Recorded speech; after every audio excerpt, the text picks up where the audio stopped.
over there, and there's Eminem, Snoop Dogg, and Dr. Dre. Headphones are charging over there. Look, yes, tried headphones. Let's see what we're going to be saying about Eminem and these things. Good rapper of all time, Eminem. Even though I'm British and I'm from the UK, he's from America. Hold on a second. Eminem will attack anyone publicly. I want to destroy him. That crazy. He lashes out at everyone. Now you're a fucking enemy. So why is he losing it when Snoop calls him out? Eminem. I can live without that. I'm like, what the Where is this coming from? You one of my biggest influences ever. Just a nigga that he can't with. Now you're being disrespectful. You poke the bear with your nails, you get your nail broken. After 20 years of friendship, Snoop turned on Eminem. The Great White Hope. Is it because of the color of my skin? This goes way back to when Dr. Dre discovered both of them. You risked it all for me. But this murder changed everything. The worst situations you can imagine. Eminem That's just because he's with Dr. Dre. Snoop and Dre were like brothers. Those were the finest moments of my life. But then Eminem showed up. All Dre needed was to work with the right people. Is Snoop really betraying Eminem? Or is Eminem just lashing out again? What did Snoop do? A couple of months ago, he was doing an interview with the Breakfast Club. Somehow my name got brought up. The tone he was using caught me off guard because I'm like, yo, where is this coming from? I just saw you. Like, what the f? We're on the same team. I have never in my entire career ever said a disrespectful word about Snoop Dogg. I've got enough friends in my circle. It's really hard to trust new people. Eminem had been disrespected and bullied for years. My mother was a single parent. I had nothing. I had no education. I had nowhere to live. I was like destined to be nothing. Yeah, there was a lot of instances that I was You got beat up coming home from school. beat up in the bathroom, beat up in the hallways, shoved in the lockers, just for being a new kid. But one person in the neighborhood, Proof, saw past the bullied kid to who Eminem really was. I went to an all-black dominant high school, and I used to sneak them in there into the lunchroom, right? And I used to be like, they should be like, we want to battle you, Professor. I'm like, nah, can't battle me. Why don't you battle the white boy over there first? Man, he the dude bust a little rhyme, then Emma come out and kill him the whole lunchroom. He's looking like, damn. Proof. He was a godsend to me. I know that I would not have made it without knowing him. And I finally found something that, yeah, this kid over here, he may have more chicks, like he may have better clothes or whatever, but he can't do this like me. Rap was the only skill Eminem had to fight his way out of a dead-end life. I failed ninth grade 3 times. Dropped out of school. I was a short order cook, and I saw rap as an opportunity, as my way out. And I was in a lot of rap contests, went to LA for the Rap Olympics, was constantly battling. It's the only way for me to get known. Literally the day before I go to the Rap Olympics, I come home from work and we're like, what the fuck all that on the lawn? And people was rummaging through it, and I had to break into the back because I had nowhere to stay. Slept on the floor, got up the next day, went to the Rap Olympics. The first prize was $500, and I needed that $500, man, and I lost. And I was like, I was devastated. No matter how hard Eminem tried, it seemed like he was fighting a losing battle. Until... Wow. What can I say? Back in those days, I didn't have an It's artist. a good video, this one. I like this I video. would go to Jimmy's house and have listening sessions. And I remember Sore throat, him though. picking up this cassette tape. He pops this in, and I was like, who the is that? I'm blown the away. It's just one of those things when you just know something special is happening. Okay, so fast forward to, holy shit, I'm in the Interscope office. Holy shit, Dr. Dre just walked in. I'm looking at Dre like, you one of my biggest influences ever in life. With 2 artists in do or die situation, he was desperate to find a way to feed his family, and I was searching for something that I could sink my teeth into and be able to. Each of us were exactly what the other one needed. Dre could take the risk for Eminem because someone else had done the same thing for him before. Snoop came to me at a very low point in my life. I had no money for food, and he was making a break for me. And I can imagine where I would be in my life if I had not collaborated with Snoop. It's just like, okay, I'm throwing the dice. I'm betting all the marbles on Eminem. I knew he was taking a risk, but I just didn't know how much internal he was fighting. I owe him my life for that. No bullshit. Like, I know you risked it all for me. Touring with Dre and Snoop only made Eminem more determined to prove himself. Me and Dre got a chemistry similar to him and Snoop's chemistry. And all Dre needed was to work with the right people. There's a lot of competition on stage. Are you a little nervous about this at all?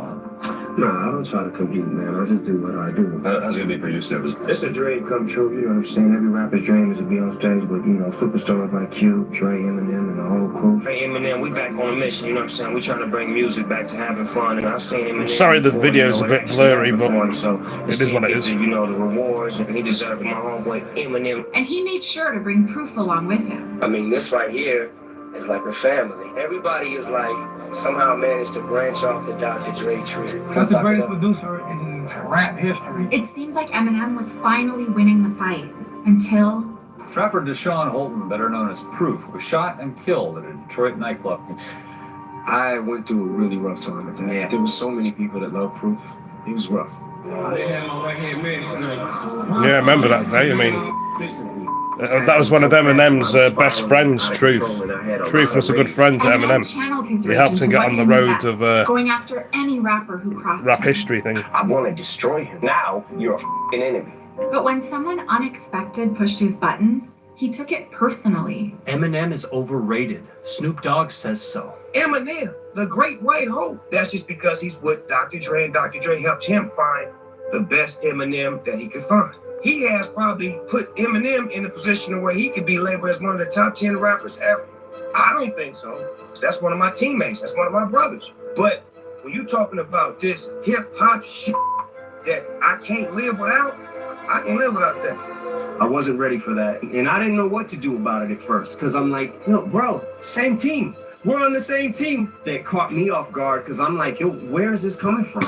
I just saw you. Eminem releases diss track Zeus on his album Music to Be Murdered By. M mentioned Snoop while seemingly responding to comments he made earlier this year about M's legacy. Everyone's entitled to their opinion. My top 10 ain't gonna be the same as his. I wasn't mad about the opinion. It was the last statement when he said, as far as music I can live without, I can live without that shit.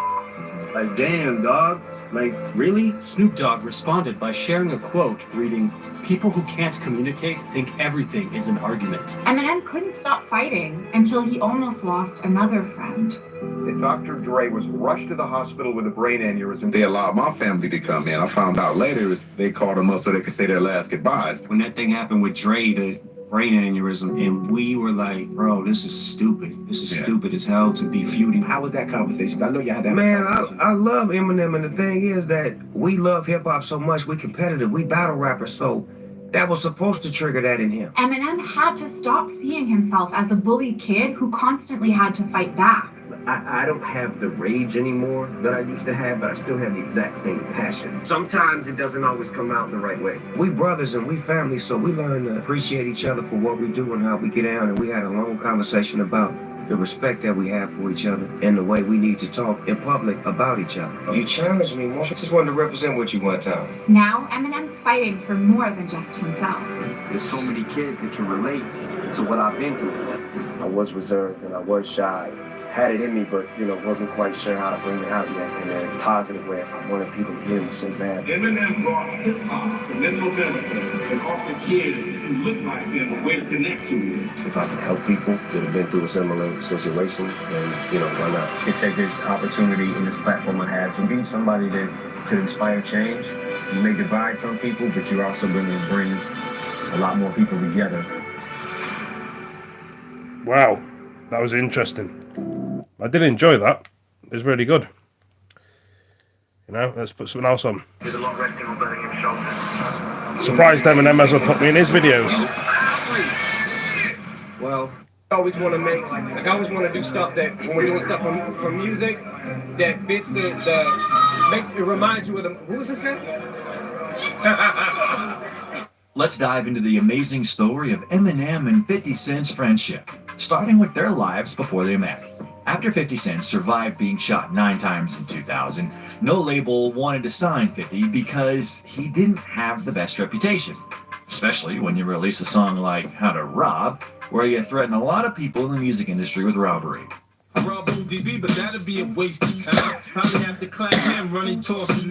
Nobody would want to work with you. On top of that, he already had beef with Ja Rule. Yeah. The truth of the matter is, in 1999, Ja Rule was robbed at gunpoint in Queens, New York by one of 50 Cent's supposed affiliates. After this, they had a run-in at a club at which Ja Rule was allegedly hostile. But Ja denies seeing the group there leading to what was probably a simple misunderstanding. Soon after this, 50 Cent released his diss track Ja Rule, Life's on the Line.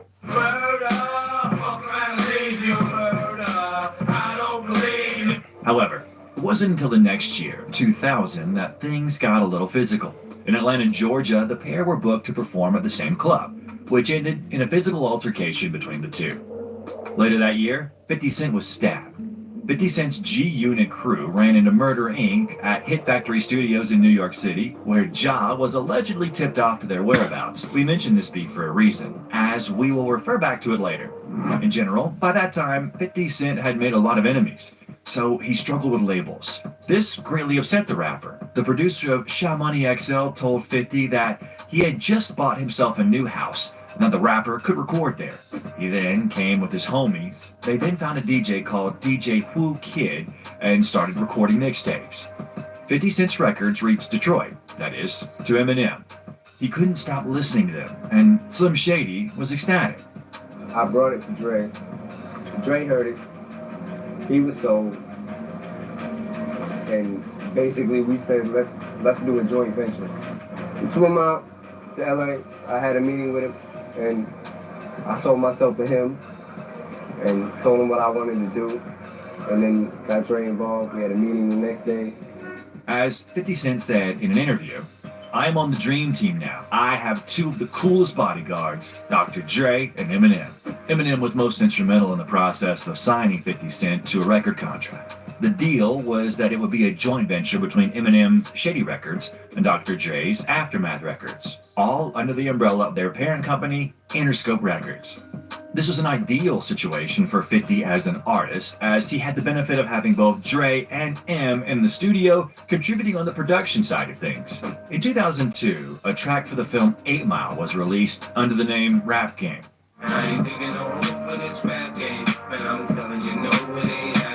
In 2003, the historic album Get Rich or Die Trying was released. Eminem featured in 2 tracks.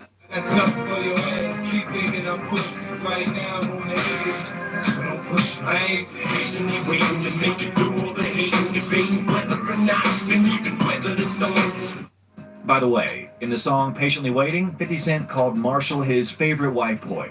Eminem also took part in the legendary Indie Club music video, and in turn, 50 Cent mentioned his friend in the song. Right here is Eminem's movement, but I'm gonna hold on to this one. I'm gonna keep this one. He got a few of them. Let me just say something right quick. Every year, you don't get to keep these when you go backstage. They exchange them and everything, but I'm telling you, 50 is the only person that I've ever seen that's got to keep a moon man. Okay. What's up, 50? 50 told me if I win an award, he wants to come out here and hold this for me so he gets used to what moon men feel like and how heavy they are, because he's probably going to get a lot of them. The guys began to perform together, which caused their friendship to only grow stronger.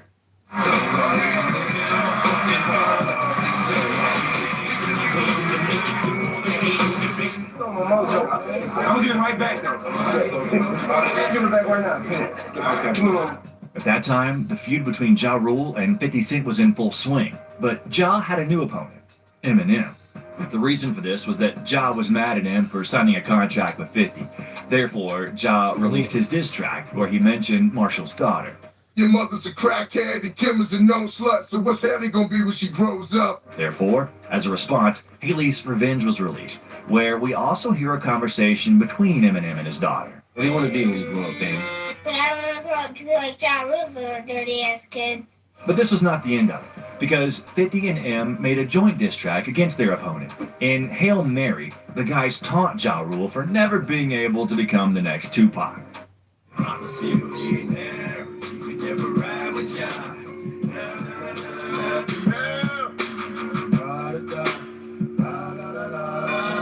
In 2006, these friends released what was perhaps their main joint hit, called You Don't Know.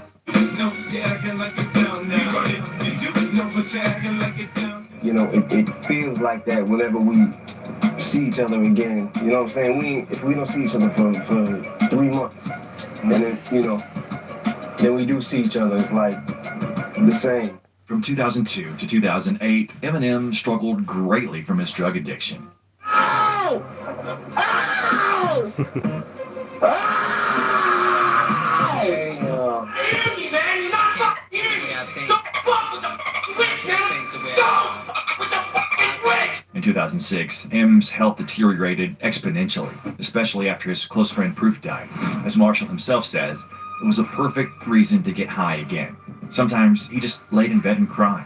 And in 2006, Marshall gained a lot of weight. During the peak of that period, weighed 230 pounds at 5'8". Check out just how high Eminem was in an interview where 50 Cent took part. Em, this is for you. You ready? Yeah. Now, shorty, she in the club. She dancing for dollars. She got a thing for the Gucci, the Fendi, the Prada. 50 Cent had to save the interview. I actually need him to make my music. So me and 50 had 3 songs together. There's 3 songs together, and we have, like, we're all over the album, all over. Which means you think so is... In one of the recent interviews, Eminem said the following: I remember things started getting really, really bad when me, 50, and G-Unit did BET's 106th and Park. We performed You Don't Know on the show, and then we did an interview afterward. That's when the wheels started coming off. One of the hosts was talking to me and I could not understand a word she was saying. 50 had to cover for me and answer every question. Back to the addiction problem. One of the doctors he knew prescribed the rapper other pills. One pill and had a great mood for the entire day. After the children went to bed, he drank one, but of course, that was not enough for him, and he took another one. But also that wasn't enough. Half an hour later, he felt sick and managed to get to the bathroom where he dialed an ambulance while lying on the floor. The doctors who arrived diagnosed him with an overdose of methadone. Had I have got to the hospital about 2 hours later, I would have died. A week after he was checked out of the hospital, he started taking drugs again because he couldn't sleep. A month after the overdose, he was predicted to have a relapse and a subsequent death. In that terrible month, he woke up every morning thinking that his time was running out. And around my house and thinking every single day, like, I'm gonna fucking die. After Eminem finished rehab, he released the album Relapse, which featured 50 Cent in a collaborative song titled Crack a Bottle. Interesting.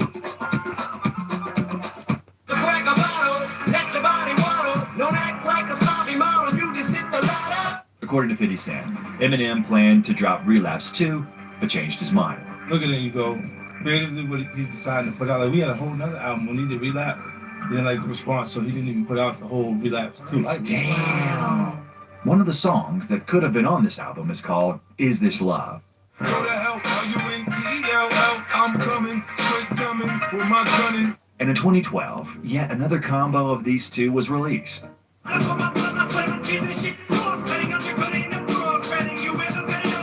Hip-hop is black music.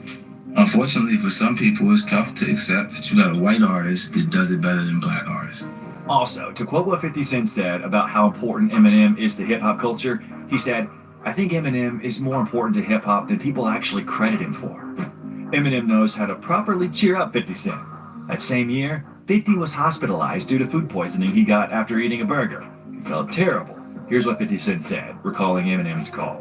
I'm in a dead serious moment. Like, damn, I don't believe this is happening right now. Eminem goes, yo, Fifth, if you were shot 9 times, if you die over a burger, this ain't gonna go right. People ain't gonna be feeling this. He's a guy that, one of my best friends, because I can trust that he's gonna be honest with his constructive criticism when it's time to listen to the music before it goes out.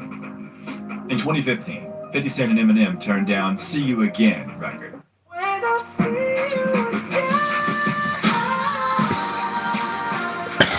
50 Cent revealed that he and Eminem were offered See You Again, which went on to feature Wiz Khalifa and Charlie Puth, but had to turn down the Furious 7 record because of Eminem's involvement with the Southpaw soundtrack. At the time, we had to make a decision between doing that and the song for Fast and Furious, and that record was a huge success for Wiz Khalifa and them. We decided to do Southpaw because he was invested in the project, 50 Cent said. After Eminem's diss on Trump, he's gonna get rid of all immigrants. He's gonna build that thing up taller than this. 50 Cent posted on Instagram saying, "Still number one, love you, M, you my friend for life." In 2018, M's beef against MGK was the loudest in hip-hop. Album called Kamikaze, so that means to kill him. Already fucked one rapper girl this week, don't make me call Kim. Kelly, they'll be putting your name next to John, next to Benzino, motherfucker, like the last motherfucker saying alien. After releasing Eminem's reply, 50 Cent naturally backed his close friend. "Man, do you see this Think about it.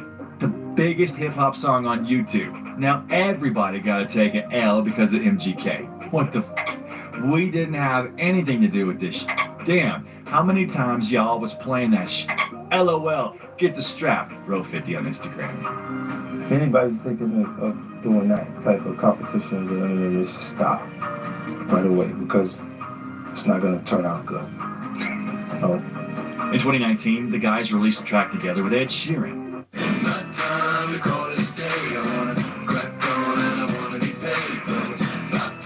In 2020, Eminem supported rapper 50 Cent on the Hollywood Walk of Fame star ceremony, where he gave an emotional speech.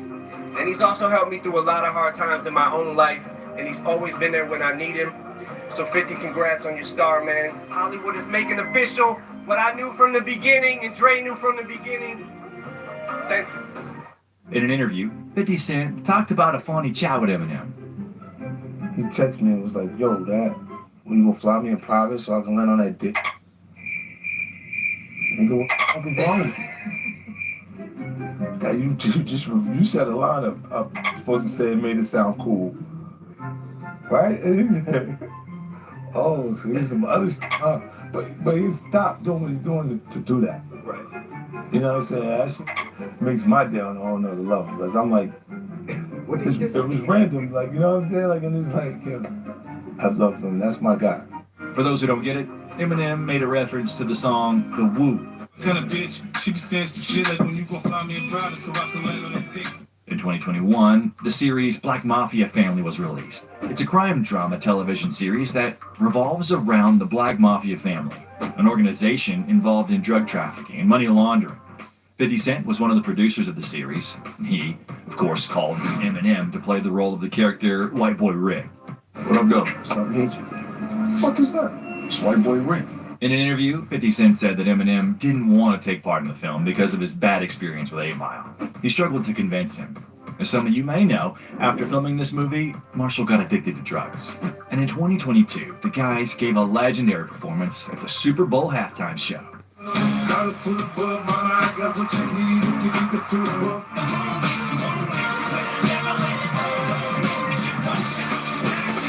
This performance caused a lot of controversy after Snoop Dogg went on Drink Champs. I hit the homie. The big homie, Jay-Z, right? The white guy called for 50 Cent. Eminem called directly. And he said, that's his guy. He said, "I can't do it if I can't bring 50 up." But that's his guy. 50 Cent commented on this on his Instagram saying, "Why would he have to say that should be the question? Nor your big homie is running around trying to look like a painter." A shot at Hove's Jean-Michel Basquiat-esque hairstyle. In a follow-up post, 50 Cent also wondered why Jay-Z referred to Eminem as a white guy rather than a title that more accurately represents his status in hip-hop culture. Why did he say the white boy? Why didn't he say the biggest rap artist in the world? M is looking at the entire legacy. Yeah. The whole thing, like with M, Dre, and myself. Like I'm a shady aftermath. Jay-Z and him was putting it together. So I think they still harbor some energy towards me. After such a spectacular show, representatives of the World Cup invited Eminem and 50 Cent to perform, but Eminem refused. Good video, isn't it? The budget was $9 million. I like it. Eminem would get $8 million, while 50 would get $1 million.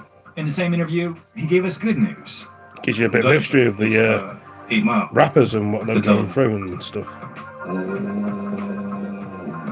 Does he know that? Yes. Okay, just checking. How far along in the process are you guys of that? We're emotional. Like, I love that. That's my boy. I put him right behind my grandma. Wow. Damn, is your guy. Because he did the most for me. This is an example of a true friendship that will touch anyone and everyone's hearts. The next video I recommend you to watch is about how 50 Cent that his enemies really and cool. celebrities. It's on front now. Rope's killing me.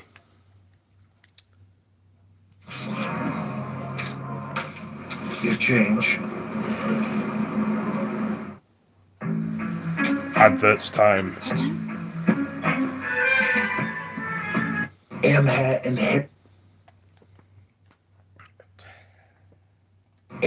inherited Dr. Dre's beef by signing with Dre. M was now the prodigy of Dr. Dre. Dre left Death Row. Suge didn't like that. Dre getting back on. Got this white rapper that's ended up being the best rapper in the fucking world. Suge had a problem with it. He was like, you know what? That kid need to be with us over at Death Row. And M was cut off on his way to his seat, and all these guys in red shirts surrounded him. And I'm looking at M's face, and I'm looking at these guys. I'm like, shit, something ain't right. What was Eminem saying during all this? It was like, man, it was like, this motherfucker's trying to kill us, man. What are they trying to do? What do they want? I don't understand. What do they want? I say, hey, man, they want you to sign with them instead of being with Dre. The beef between Eminem and Suge Knight is a story you don't hear too often. It's the tale of the white guy against the boogeyman who had some of the toughest gangster rappers quaking in their boots. You see, during the 90s, Suge was the guy that almost everyone was scared of. I mean, you had this huge 6'2" bearded guy who weighed about 300 pounds and was also a member of the mob Pyru Bloods. So it's easy to see why anyone would be intimidated by that. And that's not all. Suge attended Linwood High School where he played football and was also a track star. Suge was a standout talent, and by the time he finished high school, almost every major college football scout wanted him on their team. That's how good Suge was. This man played college football and even made it to the NFL. I mean, look at all that hair. This truly was a different lifetime for Suge Knight. But even during this period, the streets was a distraction for Suge. So his coach told him not to sign with the University of Southern California because it is close to Compton where the hood business would have been a problem for him. Therefore, Suge signed with the University of Las Vegas, and a year later, he signed with the LA Rams. But his coach in LA felt Suge wasn't good enough. Suge was benched, and he didn't take this lightly. He decided to quit football, and although his family pleaded with him to stay on the team, Suge's mind was already made up. This was when Suge decided to ditch the hair and go bald. And I'm guessing this was when the gangster fully took over. Suge became a concert promoter and then a bodyguard, but he only did this job for about 2 years. In 1989, Suge started his own music publishing company, and after some time, Suge earned a reputation as a fixer. When Suge's client Mario Johnson had a problem with Vanilla Ice over royalties for the song Ice Ice Baby, Suge fixed the problem. Suge took me out on the balcony, started talking to me personally. On the balcony. High about like 15 floors. He had me look over the edge, show me how high I was up there. Were you scared? I needed to wear a diaper on that day. I was very scared. This would be the first of Suge's role as a fixer. When rapper the DOC wanted to leave Ruthless Records, he reached out to Suge to help him get out of the deal. Through DOC, Suge met other members of NWA, and this was when Suge found out that Dr. Dre wanted to leave NWA as well. Once again, Suge fixed DOC and Dr. Dre's problem. They got out of their deal, and this was how one of the most iconic labels in hip-hop history began. Death Row Records began in 1991. Death Row could be bigger than Motown or Sony or Warner Brothers. Death Row is going to be the biggest record company there is. The master plan was to take over the world. All of the greatest artists came together at one time, and it was like a comet streaking across the sky. Better for worse, gangbang went pop. Like everything we touched turned to gold. Next year, Death Row gonna start printing our own money. And in case you haven't noticed, Suge had managed to finesse his way from a bodyguard to becoming a label executive. Suge's label was the label other record labels wanted to be like. And in a space of 6 years, Death Row released 3 of the greatest hip-hop albums ever. It's the kind of run that no other label has been able to replicate. Death Row released The Chronic in December 1992, and in November 1993, they dropped another classic. Snoop Dogg released Doggy Style, and the album debuted at #1 on the Billboard 200. Tupac was released from jail in 1995, and he would go on to become one of the biggest stars of the 90s. Pac's All Eyes on Me was another undeniable classic released by Death Row Records. By now, Suge Knight was one of the most powerful men in the industry, And there were truly no limits to what Suge could have become. But you can take the homie out the hood, but you can't take the hood out the homie. Suge still hadn't left his violent ways behind. For any of his employees that made mistakes, Suge dealt with them in a not-so-executive manner. He allegedly beat an employee before sitting on him in the bathroom, and in another scenario, he made another employee drink the urine of everyone in the room. Suge also had various problems with the law, and he was sentenced to jail several times. And whenever he had the chance, he was also dissing other label executives. And one other thing I like to say, any artist out there want to be an artist and want to stay a star, don't want to have to worry about the executive producer trying to be all in the videos, all on the record, dancing. Come to Death Row. After some time, Death Row became known for violence because most of the people that Suge hired were either gang members or someone with a shady background. And because of this, Dr. Dre decided to leave Death Row. The official statement stated that Dre left because of a contract dispute, but various reports state that Dre left because he didn't like the image that Death Row now had. And he didn't like the people that were now associated with the label. All these people around me, how many of them do I really need? Suge ensured that Dre left the label without any of his publishing or masters. The only thing Dre got was his walking papers.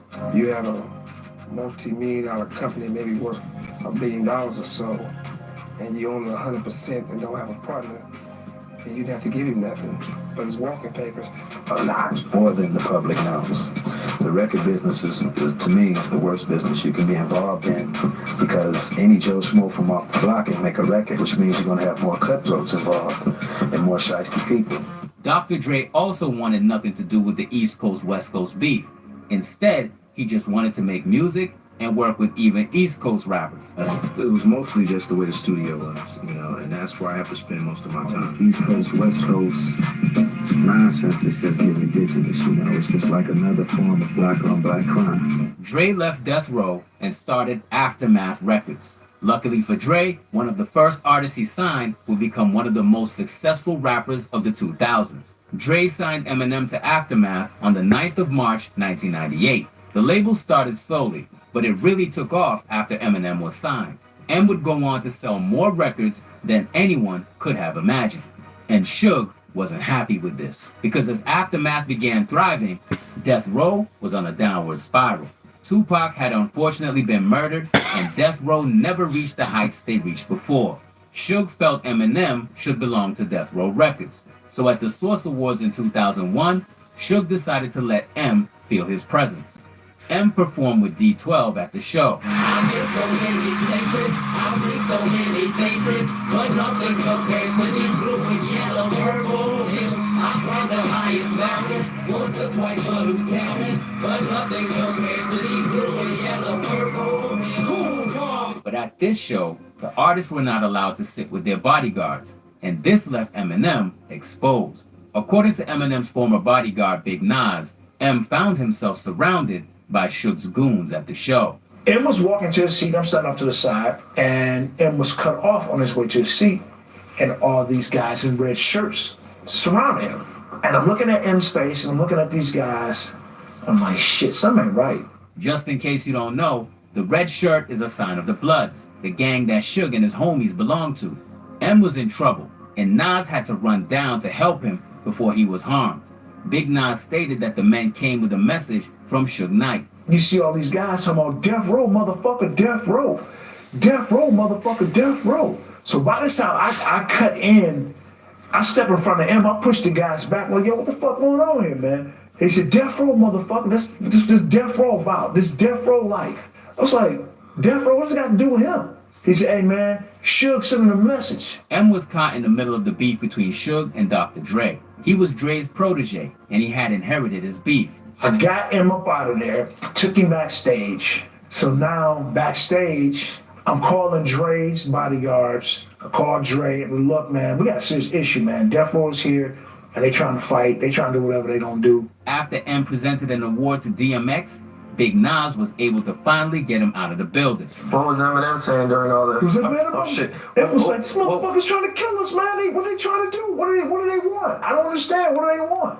I say, hey, man, they want you to sign with them instead of being with Dre. But what makes this situation even more confusing is that even though he wanted M on death row, Suge claimed Eminem's music means nothing to him. What do you think of Eminem? Is that what do you think of white rap? Well, you know, I don't. See, one thing about something, the ghetto is colorblind on a sense. If you really from the ghetto and you really doing those things you rapping about, you talking about, I can respect that. Right. If somebody else writing your rhymes, somebody else, if you telling somebody else's story, that really don't mean nothing to me. Still, this wouldn't be the last time that Suge Knight would try to intimidate Eminem. After some time, Eminem signed his own protege, 50 Cent. 50 was very successful like his mentor, and while shooting the video for 50 Cent's In the Club, Suge Knight came around. Yeah, like I was like, what happened? I remember the time, actually it's funny because he showed up to In the Club video shoot. He came, it was like, Suge's outside, Suge's outside. Everybody like, he was running, dropping shit, like, man, everybody going, I'm in front of the camera like that. When Suge Knight wants to make his presence felt, he likes to arrive in style. This time, he arrived at the video shoot with over 30 Mexicans. Suge came in with 30 Mexicans, like you said, which is weird, you know what I'm saying? He always wrong with the Mexicans. You know what I'm saying? And I just remember Smurf and 50 was like, what's up, man? What you want to do? Bang him. Yeah, Bang was like, hey, what you want to do? And Suge looked at him, and he took a puff of his cigar, and he blew it out, and he did like this, and they left. However, Eminem was also present at the video shoot. He came with the 50 Mexicans, and M was out there, M didn't back down, niggas came outside. A lot of videos on there, like, but there we go. Adverts.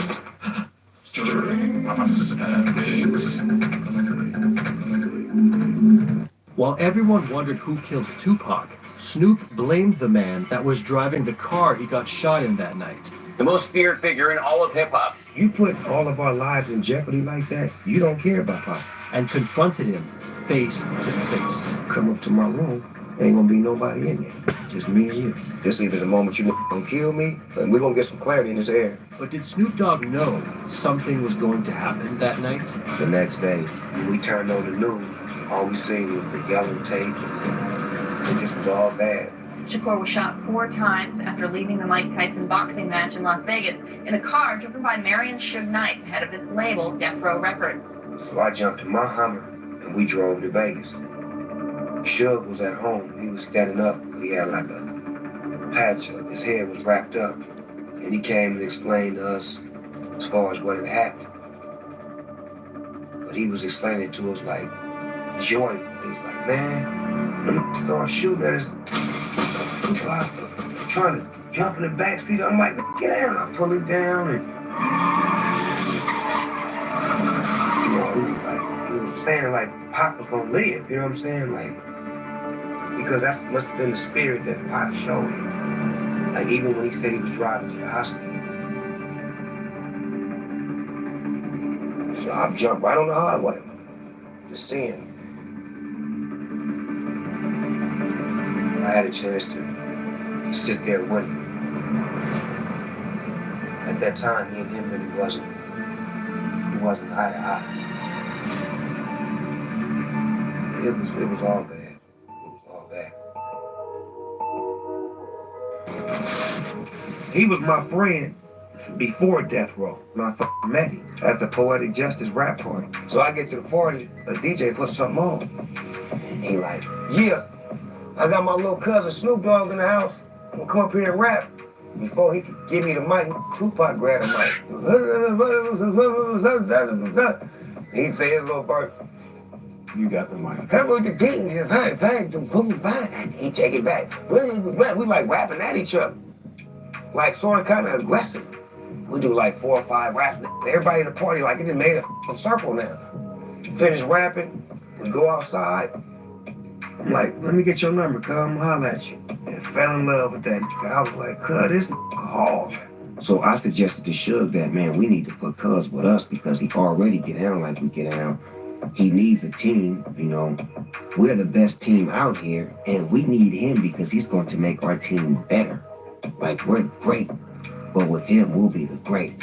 Were you guys intimidated at all to work on the studio together? No, I mean, he bring the best out of me. You know what I'm saying? Yeah. Snoop took the baton, he ran with it. But Tupac got the baton. He took Death Row to the next level. Next year, Death Row gonna start printing out old money. But Snoop Dogg started to notice Suge Knight's growing influence on Tupac. I think Suge steered him where he wanted to be. Pop wanted that. He wanted the glamorous gangster mafia lifestyle. He wanted it. And Suge gave it to him. Suge was great at giving you what you wanted. If he loved you, or he loved you. Death Row was a Death Row family. But if he hated you, he hated you. Controversial CEO of Death Row Records, the most feared figure in all of hip-hop. Vicious assaults, beatings, pistol whipping. If it wasn't for him, I don't know what I would have done. This guy was going to go to jail for 25 years of life. I wasn't late to put up almost $5 million for attorney's fees. To have 50, 60 guys escort him in the courtroom before they want to get beat up. He was the fixer, the cleaner. Yeah. Something's wrong, he knows what to do. I look at it like if I'm with you, I'm with you. If we're on the same team, I'm going to do what I can do to always help. But Snoop Dogg was worried about the kind of help Tupac wanted from Suge. Pac had the spirit of animosity, revenge, retaliation. Shakur has accused rappers Puff Daddy and Notorious B.I.G. of involvement in his New York shooting. Pac was like, look, I go to New York, I go to the studio. These set me up and shot me. Period. All I was you with us, saying your friends is my friends, your enemies is my enemies. And I never felt like they had something to do with it because it just didn't feel right. They was his friends at the time. He shot me 5 times. I came out of jail and sold $5 million. The can't with us. That's how we do it. You know the players is on the west side. That peace. I ain't even trying to make peace. Come on. If somebody's gonna mess with Pac, I'm gonna be right by his side. They created a war. They were feeling each other's fire. Like they was tit for tat. Like nobody would put water. And things escalated beyond just Tupac and Biggie. When you see a Vibe magazine, when you see Puff and Biggie on the cover and see East versus West, niggas in the hood don't read articles. They just see East versus West. Oh, it's on. It's on. I see them. It's on. They were checking to see who could win in a physical confrontation, whose camps could win if the two met up with one another. We got strength in numbers. We already run the streets out here. So all these suckers, they battling over East and West like this is a game. This ain't no game. If this was chess, we'd be yelling checkmate 3 years ago because we've been beat these. It's not a game. These days, it doesn't take much to start a gang war. What started out as music to inform has turned into music that incites. Gang violence in Los Angeles, and 3 people are dead. The shootings were part of war here. The East-West thing is not a Snoop Dogg problem. If it's personal, it needs to stay personal. And y'all need to deal with it and handle it if it's a problem. And handle it and keep it out of our faces. I've been dealing with this my whole life. They don't play with shit like this.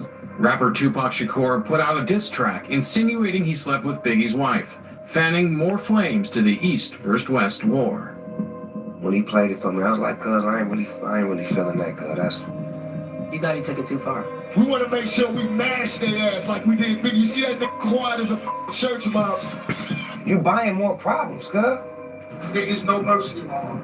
If you're gonna act like you a gangster or a G or the king of New York, I'm gonna expect that. And when you don't come through, then I'm gonna crush your empire. And that's what it's time for. Just a few days later, what Snoop Dogg feared became a reality. Tupac Shakur has been taken to a hospital where he remains in critical condition. He is being surrounded by friends and family, hoping for a recovery. When I went to go see him, that ain't what I got. He wasn't moving, he wasn't talking, he wasn't breathing on his own. His mama, she pulled me to the side, and that's when I knew it was bad, because she told me to be strong and all this shit. Like, he laid up. I just get right on the side of his head and just start talking to him in his ear. Just talking to him.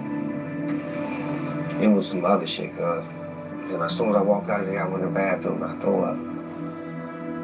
Did you know at that moment or early on that Pac wasn't gonna make it? No. That's Superman, cuz I thought he was coming out of that. You seen it before. I watched him do it before. So I was like, he'll be alright, he gonna come out of it. And that broke my heart. I mean, we all felt like that. you know, because we were death row, and that's the life we was living. We felt like we was untouchable until that fatal day. While Snoop Dogg was grieving, Suge Knight was sent to prison for violating his parole on the night of the shooting. But that didn't stop Suge from wanting revenge. Wow. Whiskey is a number. When Tupac got shot, my main concern was keeping the family together. It's no time to be weak. There's no time to feel bad or sorry for nobody except. If there's something need to be done, something needs to be done. In Compton, California, a gang war and 5-day bloodbath apparently left 3 men dead and 10 wounded. Some of our shootings may be in retaliation for the events that happened in Las Vegas. Police say they've had 12 shootings and an increase of violence in Compton since September 7th. And we was right in the middle of all of that madness and the deaths and the tragedy. He didn't realize how much influence he had, but he was very influenced by it. Snoop believed Suge had something with Tupac's death. It was a dark alley. He was Quite a long video, this one. When you put all of our lives in jeopardy like that, you don't care. And that's what happened. Our lives was in jeopardy. I started to see that Death Row wasn't for me. I'm here to make good music. That's what I signed my contract to Death Row Records for.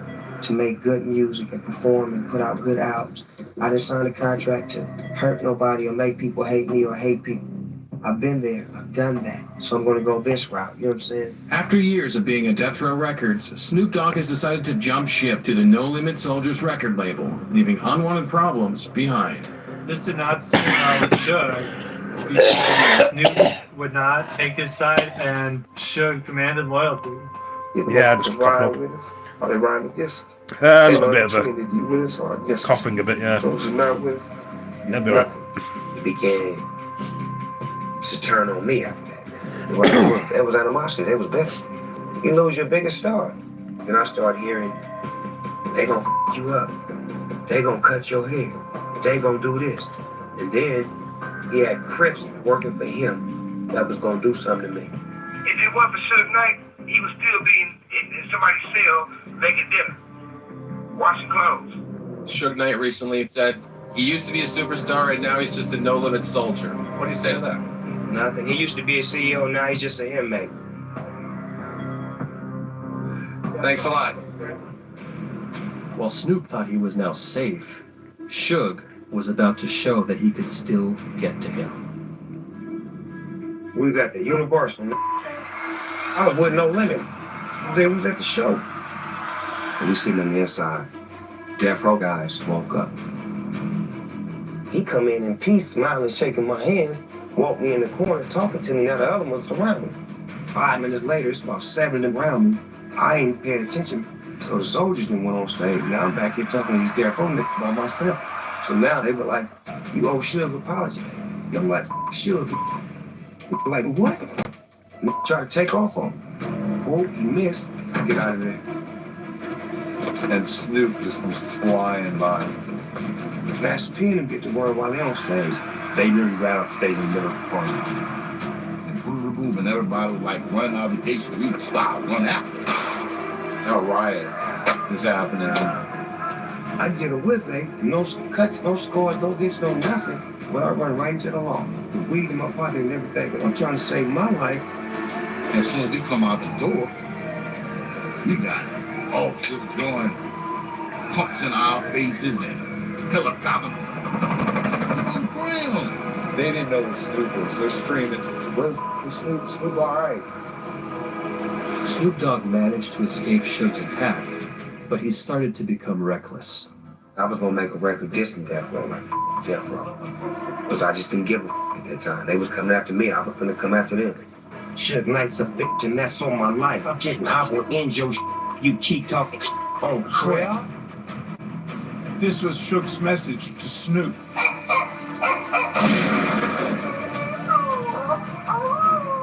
Death Row Records CEO Suge Knight celebrating his newfound freedom after serving 5 years for a probation violation. Damn, you, let's still ain't nothing changed. Death Row's back on the streets, back on the clubs. You're out of jail, you're on parole. Is LA divided now between where Suge goes and where Snoop goes? Should go everywhere. Yeah, Should go sore throat. nowhere. He can't go nowhere without 20 people holding his hand. I look at it the way where I'm gonna respect you, you're gonna respect me. If you can't respect me, I'm gonna teach you how to respect me. Now that Suge was out, Snoop was constantly looking over his shoulder. But something was about to make things worse. I just got off stage and I was getting ready to go back to the house. I pull up about a block and a half. Before I know it, 100 police pull up on me and they all drawing down with real guns. And they not playing. So they finally come over, pull me out the car, start talking to me, and they're like, well, do I know this particular guy? I'm like, nah. And they start saying, well, he knows you, and he says that he sold you this gun, that gun, that gun, and that gun. You can play dumb all you want. We have your wife and kids under arrest, and we finna run through your whole house. So either you gonna tell us what the guns are, or we gonna put your family through hell. And I had to think, my daughter is in the house, my son is in the house. Do I really want them to go through this bullshit that I'm trained for? That it doesn't bother me, but they've never seen this. So I said, you know what? If I give you a couple of guns, will you leave my house and let my wife and kids go?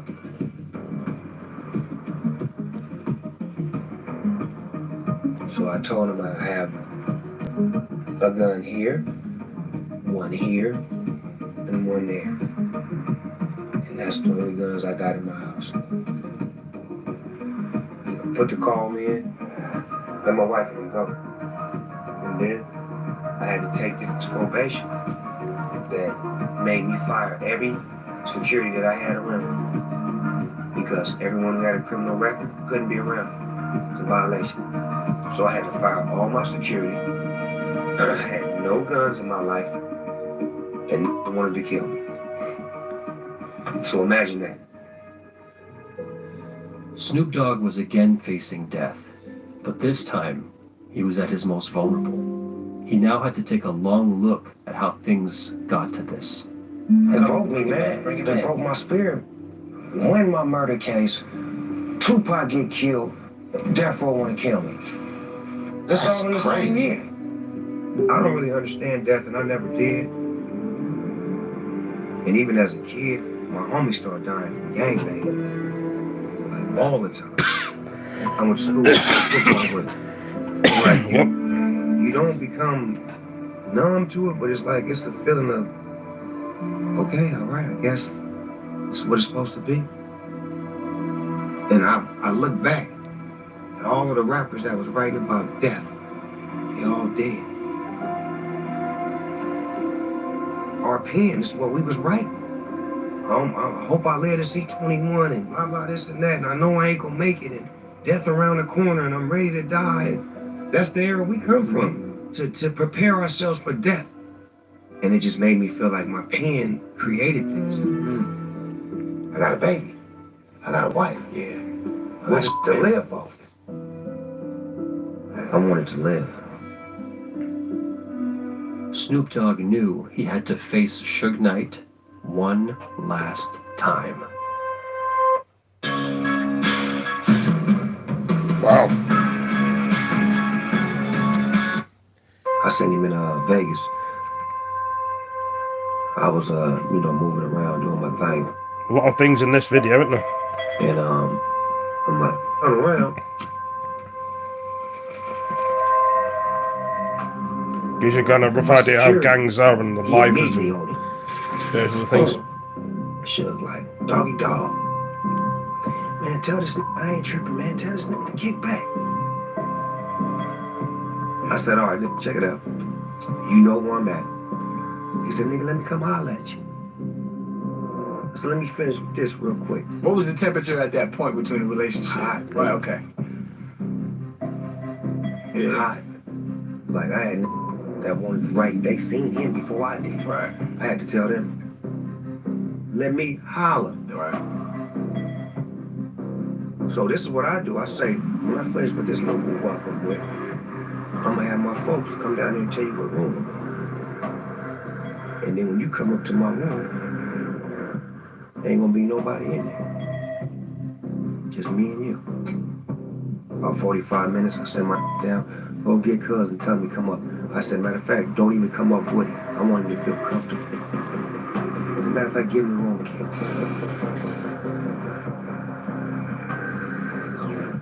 Come on in.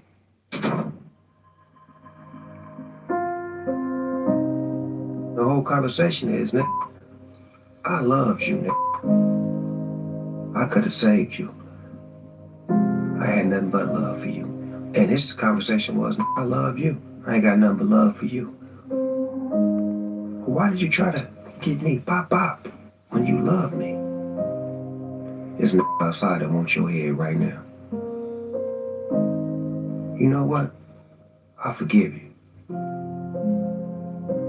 I ain't gonna do nothing to you. You can go and walk up out here and we're gonna be cool from this day forward. And we've been straight.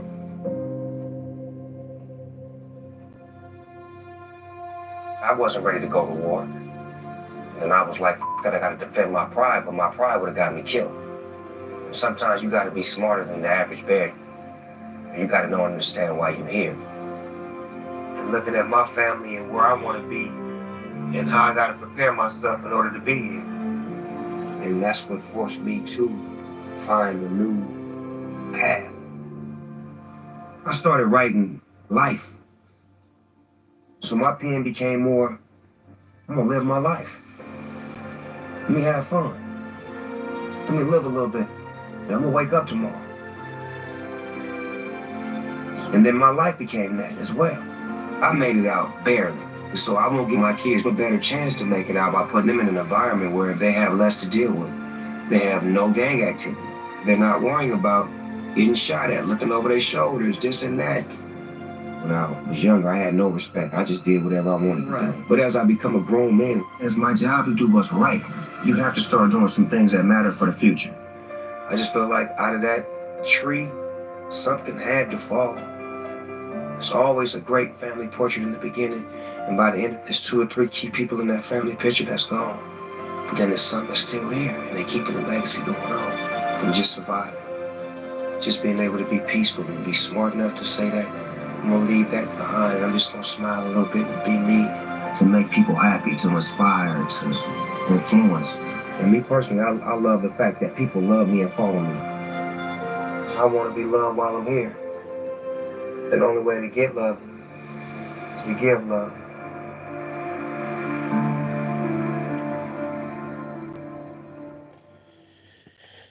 Well, let's have a look.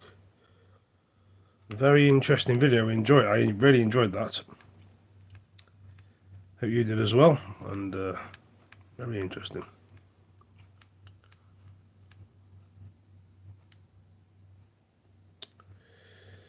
Right.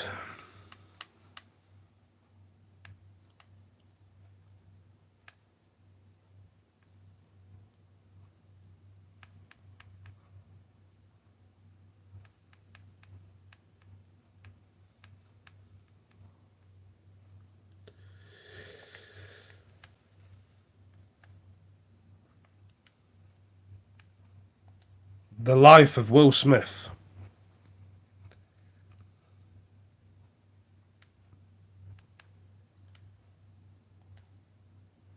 One million businesses have discovered freelancers on People Per Hour. Human-powered Everybody in this collaboration video driven today. by AI. Has the world had enough of Will Smith acting perfect? Everybody needs to do what I say. He just overdoes it. I've read 50 books on marriage. I liked Will Smith better when I didn't know all this shit. Is this the downfall of the world's biggest movie star? I was failing miserably. There's a petition to stop Will and Jada Smith from doing any more interviews. I got into an entanglement with August. Why do we have to know Will's business like this, dog? It's not Jada's fault. It had been so long since I felt good. It's not the kid's fault. I was going to be the best father the planet had ever seen, or I was going to be dead. It's his fault. I was a coward. People who chase perfection are always hiding something dark. I decided to be funny, to constantly please others. The funnier the person, the greater the pain. No one knew he was hiding a secret about his father. I grew up in a household where I was scared and watched my father beat my mother up. I'd always told myself that I would one day avenge my mother. He wanted to kill his own father. One night, as I delicately wheeled him toward the bathroom, a darkness arose within me. I paused at the top of the stairs. I could shove him down and easily get away with it. I watched my father punch my mother so hard that she spit up blood. Watching my father's fists collide with the woman I loved most in the world. Watching as she collapsed on the ground, helpless, I just stood there. I was my mom's oldest son. I was less than 10 yards away, and I was the only chance she had for help. Yet I did nothing. She went to work and didn't come home. She was done. I wanted to be with her too, but I was too scared to leave. I was a coward.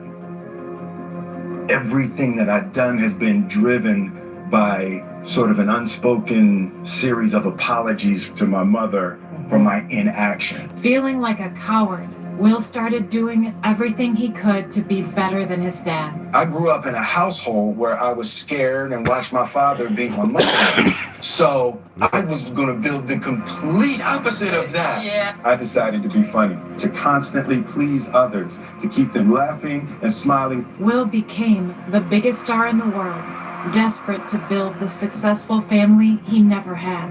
I never wanted to be broke. In my mind, I had seen my father's alcoholism and violence as a result of living hand to mouth. I had a public perception that I wanted to project of our relationship, of the family and what my kids are and what my wife is. The Karate Kid, Whip My Hair, Hawthorne, and the Nobel Peace Prize. Our family did that within a 6-month period. There is no enough. The Smith family is worth a combined $416 million. He's a force to be reckoned with. Everybody needs to do what I say so we can get this money right, we can get this life right. Externally, our family was winning. You're so concerned about creating this picture that you have in your mind, but you can't even see the blessing that is standing right there in front of you. Will thought he'd built the perfect family, until his daughter Willow exposed him. And I'll never forget, she was eating ice cream. She was talking to Jada. She said, "Mommy, it's so sad." And she was rubbing my face. And Jada said, "What, baby?" She said, "Daddy has a picture of a family in his mind, and it's not us." Will was so blinded by his fear, he couldn't see it was destroying his family. There was a period where Mommy woke up and cried 45 days straight. It had been so long since I felt good. We decided that we were going to separate for a period of time. I think that's the worst I've ever felt in our marriage. Jada Smith reveals secret affair with R&B singer August Alsina. I was failing miserably. On the inside, I was still that same insecure little boy that was trying to prove something. But an unexpected phone call gave him the chance to face the source of his fear. Daddy-O knew he was dying. "So how long?" I said. "You should come home." As a child, I'd always told myself that I would one day avenge my mother, that when I was big enough, when I was strong enough, when I was no longer a coward, I would slay him. I came to see him every week. One night, as I delicately wheeled him from his bedroom toward the bathroom, a darkness arose within me. The path between the two rooms goes past the top of the stairs. I paused at the top of the stairs. I could shove him down and easily get away with it. No one would ever believe I killed my father on purpose. As he stood at the top of the stairs, Will realized he had to live from love, not fear. Love is not punishing people and beating on them for what they did. As the decades of pain and anger and resentment coursed, then receded, I shook my head and proceeded to wheel Daddy-O to the bathroom. You can't punish people for mistakes. And when his dad died, Will channeled the love he showed his dad towards his family. Personal confrontation with death made me see the value of time and the fact that the only elixir is love. I want to be with my family and with my friends. Will and Jada Smith have reconciled and are stronger than ever. I worked on myself. I've read 50 books on marriage and relationships. Thank you for subscribing. Thank you. We have really gotten to that new place of unconditional love. With his family by his side, Will let go of his fear and embraced the truth. There were things I never said in public, and by never saying them out loud, you actually never deal with them internally. I wanted to have the freedom to say, hey, this is me. It doesn't match the image. It's actually a scared little boy who thinks he's a coward because he couldn't defend his mom. My mother and I, for my entire life, we never brought it up. She had no idea that I processed it that way.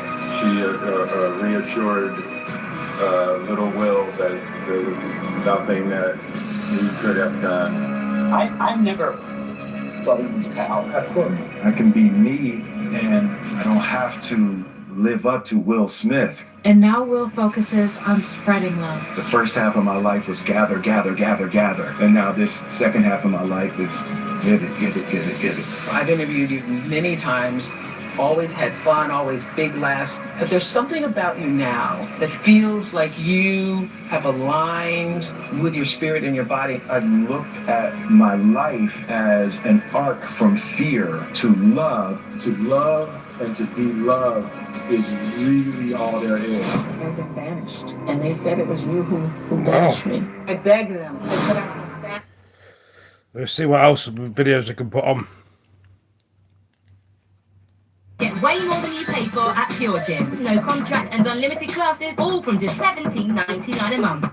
Okay, you guys, Martin Lawrence has raised concerns about his health again after people noticed that he appeared to be a bit off balance with his speech and energy. Y'all have been doing this now for 30 years. I know. 30 years. 30. What do you know now about one another that you didn't know 30 years ago? Well, I know now how good he is. You know, because I seen his growth. You know, from Fresh Prince and to movies and all the way to what he's accomplished.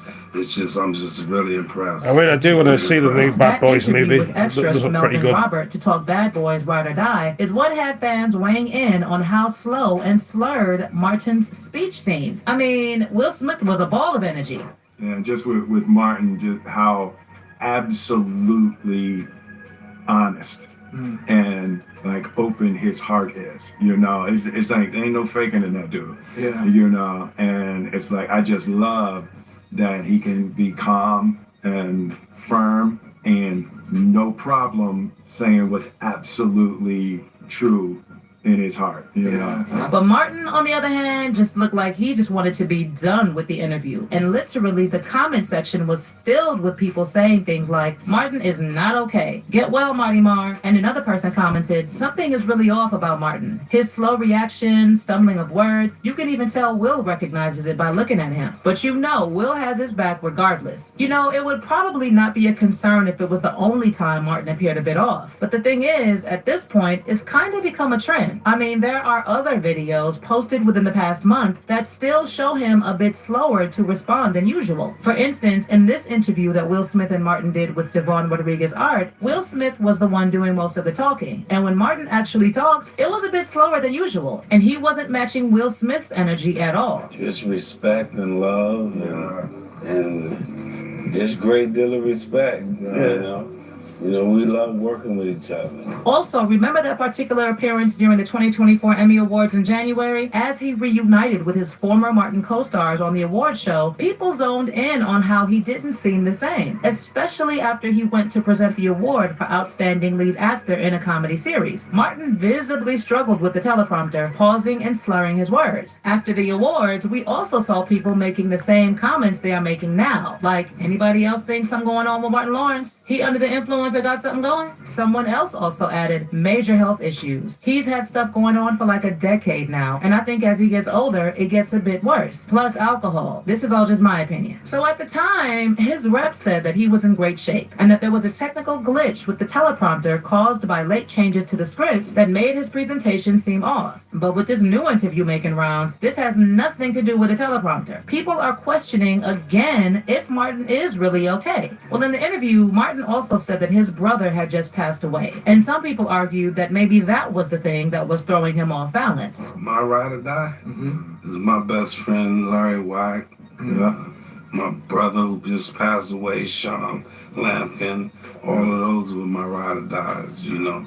And those are my best friends that I've been baptized with, and everything. We grew up together and all that, you know. But then again, there are people who worked as extras on the last Bad Boys film who said that they noticed Martin seemed low energy and off then too. So they were not buying the grieving narrative as that happened recently. But what I know for certain is that Martin suffers from bipolar disorder, and he has struggled with that for a pretty long time. In fact, Martin himself said in a 2019 interview with The Hollywood Reporter, "I've been dealing with this for a long time. It's a part of me. I'm not going to let it define me." He also said that he takes medication and uses therapy to manage his bipolar disorder that he's been dealing with for years. And if you need a rundown of the things his mental health has put him through, here's a rundown. For starters, there's how he acted with his ex-wife, Patricia Southall. Okay, a lot of the information about Pat and Martin has been erased from the internet, but there were reports back in the day which said that Martin started acting dangerously crazy around his ex-wife and couldn't even be trusted alone with their daughter, Jasmine. Allegedly, Martin's troubles spilled into his work, and according to what Pat revealed in an affidavit, Martin sobbed uncontrollably and had to be pushed into the stage to start some of his shows. There was actually a report from back in the day saying that he once awakened Patricia with Jasmine in his arms and asked why his private nurse wasn't home. Then when Patricia said that she had given the nurse a few days off, Martin started shouting in rage, "I'll bust your teeth in," before pushing her back on the bed while still clutching the baby. After the incident, Patricia and Jasmine moved into a hotel, and Martin actually went to the hotel room and threatened to unalive her and her family members. Allegedly, he became so enraged and out of control that he kicked and broke a marble tile wall next to her hotel room. And there's a note he allegedly also left which read, "I will do anything to have you back. I miss my baby so much. If I can't have you, then I will make sure that no one has you. So come home now. If you don't, then I will have to do what I have to do." In addition, remember that incident in 1996 where Martin was arrested after being found wandering the streets of LA while holding a firearm and screaming about how they were trying to take his life? So let me ask you this.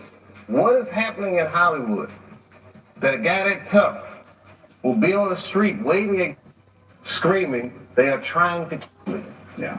What's going on? According to witnesses, he was also screaming, "Fight the establishment, fight, don't give up, fight the power." When he was hospitalized and released to his doctor, according to the police, the doctor said Martin had failed to take prescribed medication and had suffered a seizure. Then a publicist statement issued later quoted the doctor saying that Martin was suffering from complete exhaustion and dehydration. Well, 2 months later, Martin was stopped again at a Burbank airport carrying a loaded you-know-what, and he later served 2 months probation for the offense. In addition, he was arrested again in March of 1997 for punching a nightclub patron and later ordered to do community service. Then there's also how he lapsed into a 3-day coma after collapsing from heat exhaustion while jogging in hot weather in a nylon jogging suit and wool cap. Oh, let's not forget that Martin himself also admitted in one of his stand-up shows, You So Crazy, that he was indeed a crazy, deranged man. In one of his bits, he talks about a woman meeting and dating a man who is crazy, and she doesn't leave until she is trapped by him. Then at the end of the bit, he admits to being one of those crazy, deranged people. Other than those issues, he's also had previous manic episodes that even resulted in Tisha Campbell filing a whole lawsuit against him. For those who recall, Tisha said in her lawsuit that throughout rehearsals and taping of their show, Martin became increasingly manic and volatile, and he would often and easily fly into uncontrollable fits of rage stage for no apparent or rational reason. In fact, he allegedly threatened people on set in extremely menacing tones that if he did not get his way, they would be sorry. And this was just during the second season of the show. Reportedly, it pretty much got worse during the third season, where Martin was constantly screaming and raging uncontrollably at people on set while continuing to threaten his co-workers and their jobs for no good reason. Tisha even said in her lawsuit that Martin humiliated her in front of the entire cast and crew on so many occasions that it reached the point where she needed to be hospitalized due to the stress he caused her. So clearly, it's been quite a number of times over the years where people have said that Martin Lawrence is not okay. The only difference is at this time, people are more concerned that it could actually be something more serious and not just mental health issues. Okay, it's also possible that Martin is just getting old. And because we're so used to seeing him being so energetic from back in the day, and because we watch the reruns of Martin all the time when they come on, it's easy to see that he's a bit slow. But what do you guys think? Is it just old age catching up with him? Or do you think something is really wrong with Martin? Sound off in the comments section below.